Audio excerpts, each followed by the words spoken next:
السلام عليكم ورحمة الله وبركاته. بريدة iyo bogaadinka dibda wadayaal mee wala joogtaan ku soo dhawaada barnaamijkeennii ganacsiga. Maanta waxaynu ka hadlaynaa shirkadaha Samsung. Shirkadaha Samsung waxa aasaasay Lee Byung-chul 1938 isagoo ka aasaasay magaalada Daegu ee ku taala dalka maanta loo yaqaan South Korea, kaasoo ku bilaabay xaddi lacageed oo qiimaheedu dhan yahay $720 amaba 30,000 oo uun. hadafka uu aasaasay waxa uu ahaa wax soo saarka magaaladiisa inuu u iibgeeyo magaalooyinka kale. 1947 markii la soo gaaray shirkadu way weynaatay waxayna gaadhay ilaa Seoul, balse markii uu dagaalkii Kuuriyooyinku qarxay shirkadu waxa ay bedeshay qaabkii ay u shaqaynaysay iyadoo bilowday samaynta maryaha iyo dhismayaasha, waxayna waqtiga noqotay shirkadda ugu weyn ee dhista dhismayaasha qoriga ka samaysan. Horaantii 1990yadii shirkadu waxay la timi farsamooyin horumarneed oo guuleysay kuwaasoo shirkadda si degdeg ah gacanta ugu geliyay in la timaado caymis bixin dhinacyada ammaanka iyo dabcan ganacsiga.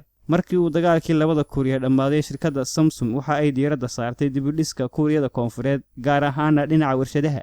intii u dhaxaysay sanadihii 60kii ilaa 2000 waxyaabihii ay Samsung farsamaysay iyo aragtiyihii ganacsi ay suuqa la soo gashay waxa kamid ahaa qalabada electronicska ee Samsung sida TV-yadii ugu horeeyay ee black and white ahaa, talaagadaha, qalabka cunada lagu kariyo ee microwave-ka iyo calculator-iska. waxa kale oo kamid ahaa Samsung Electromechanics sida injiinada diyaaradaha iyo farsamaynta maraakiibta, iyo sidoo kale Samsung Semiconductors walxaha badgudbiyaha sida kaawiyadaha iyo wixii la mid ah. intii u dhaxaysay 2000 ilaa 2020 Samsung waxay bilowday adeegyo cusub sida inay soo gasho suuqyada telefoonada iyadoo la soo gashay telefoonka la yiraahdo SPH 1300 oo ahaa telefoonadii ugu horeeyay ee dareenka faraha ku shaqeeya, kaasoo ay sii deysay 2001. dabcan sidoo kale shirkadu waxay samaysay 2005 telefoonadii ugu horeeyay ee ku shaqeeya tiknoolajiyadda aqoonsiga codka. 2011kiina waxay suuqa la soo gashay smartphone-kii cajiibka ah ee Samsung S2. waxa aan iyaduna meesha ka marnayn inay shirkadu samayso computers, tablets iyo artificial intelligence device ama robotiska. 2017 shirkadda Samsung waxay ku guuleysatay ogolaanshiyaha dawliga ee u ogolaanaya inay bilowdo tijaabada ay ku samaynayso gawaadhida aan wadaha lahayn. ugu dambeyntii shirkadii yareyd ee tuulada ku aasaasantay ee lagu bilaabay xaddiga lacageed ee lagu qadayn karo